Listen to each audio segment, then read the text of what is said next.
दोपहर में हूँ तपेश जैन और हमारे साथ में ठाकुर राजेश्वर सिंह हैं। नाम ही बहुत है। दवा बाज़ार में या दवा एसोसिएशन में पिछले 25 साल से कार्यरत हैं और लगातार अध्यक्ष के पद पर हैं। Raipur druggist and chemist association पहले आगे पीछे हो गया था, दोनों के अध्यक्ष हैं। ठाकुर भैया इतने साल तक काम कर रहे हैं, क्या वजह रही है कि लोग चाहते हैं आपको?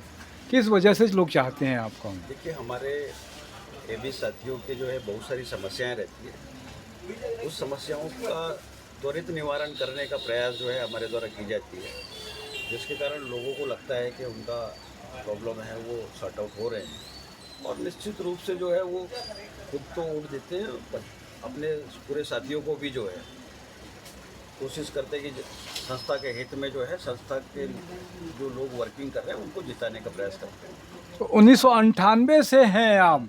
2007 और 9 का अगर गैप छोड़ दें तो अभी 2024 चल रहा है। 2024 तक लगातार 26 साल हो गए, मतलब आपको 24 साल हो गए मान के चलें। 24 साल तक लगातार क्या कुछ अनुभव रहा आपका? देखिए, मेरा अनुभव ये रहा कि पहले जो लोग थे वो किसी न किसी बहाने से जो है केमिस्ट साथियों को तंग करते थे और आर्थिक शोषण उनके होते थे। ये प्रयास जो है हमने जब से आए हैं तब से हमारा प्रयास रहता है कि किसी भी केमिस्ट का जो है संगठन के द्वारा आर्थिक शोषण नहीं होना चाहिए। उनका कार्य जो है वो कई बार समय पे होते हैं, कई बार थोड़े लेट हो जाते हैं, मगर काम जो है वो संगठन के प्रति उनकी वफादारी है तो बिल्कुल होते रहता है। अभी एक कमल सोनी जी ने बयान दिया कि सराफा में कि जयचंद हमारे बीच में ही होते हैं।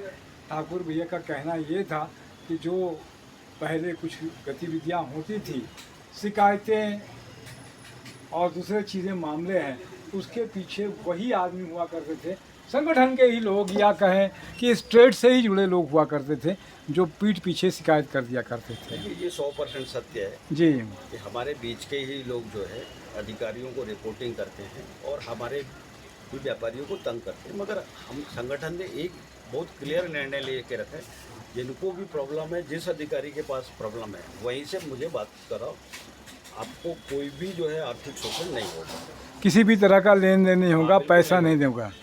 क्या होगा? अभी चुनाव भी कराने हैं, आप बता रहे थे कि किस तरीके की चुनाव की गतिविधि आएगी। देखिए, चुनाव जो है वो दिसंबर के बाद जो है हमने डिसाइड करने का निर्णय लिया है।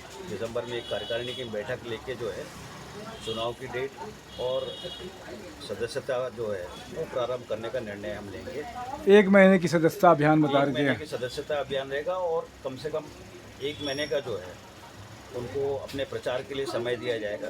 कोई भी प्रतिद्वंदी जो है वो निश्चित रूप से अपने प्रयास कर जो है संगठन के चुनाव में भाग ले सकता है। कोई भी मतलब जो भी सदस्य है वो भाग ले सकता है। इंटरेस्ट रहता है जी। कि हमने अच्छा काम नहीं किया, वो और अच्छा काम कर सकते हैं, तो इन लोगों को जो है सामने आने के लिए जो है संगठन जो है ये प्रयास हमेशा करेगा।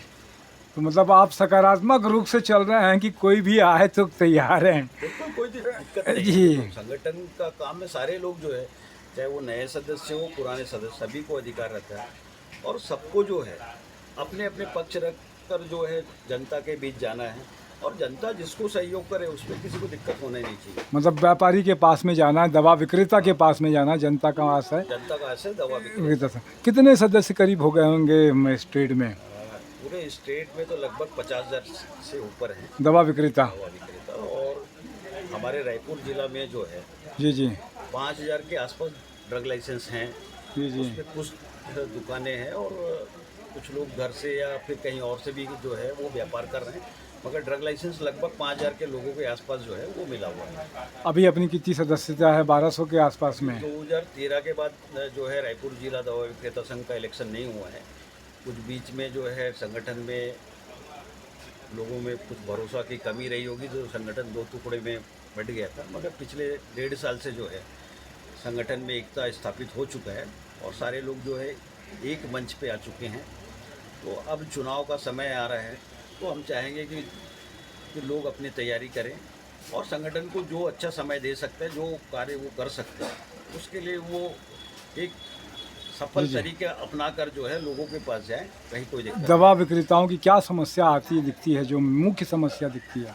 देखो, दवा विक्रेताओं की समस्या एक तो आती है मार्जिन को लेके। हम लोग का मिनिमम मार्जिन जो है और मैक्सिमम मार्जिन जो है 16 से 20% होता है। आज के समय में जो है सबसे बड़ा अभी जो है, पुराने जो चीज़ें थी वो तो हट गए है। अभी हमारे पास जो है एक ऑनलाइन जो है वो बड़ी समस्या है, क्योंकि हमारा मार्जिन 16 से 20% रहता है और वो 35, 40, 50% तक के डिस्काउंट दे रहे हैं जी। तो वो संभव नहीं है कि वो दवा जो है वो सही दवा होगा।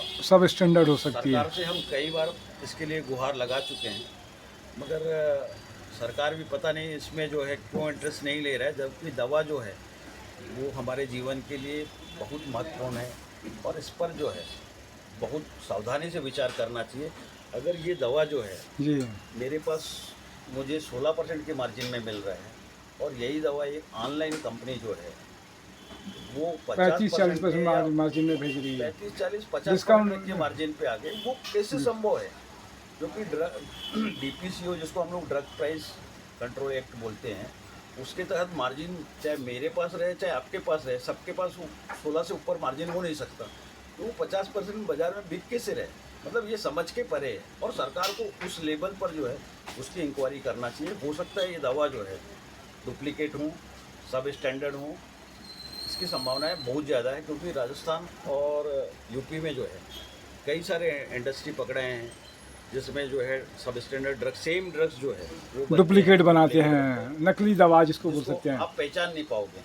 हम क्या नॉर्मल ओरिजिनल कौन व्यक्ति सी जो है चीज़? नोट को ढंग से नहीं पहचान पाते हैं, तो वो दवा कैसे पहचानेंगे? जब तक कि उसका पूरा टेस्ट नहीं हो जाएगा तब तक वो समझ नहीं पाएगा। तो हमारी सरकार से गुजारिश है कि दवा की मार्जिन जो है 16 के बजाय जो है आप 15% कम कर दें मार्जिन, मगर सबके लिए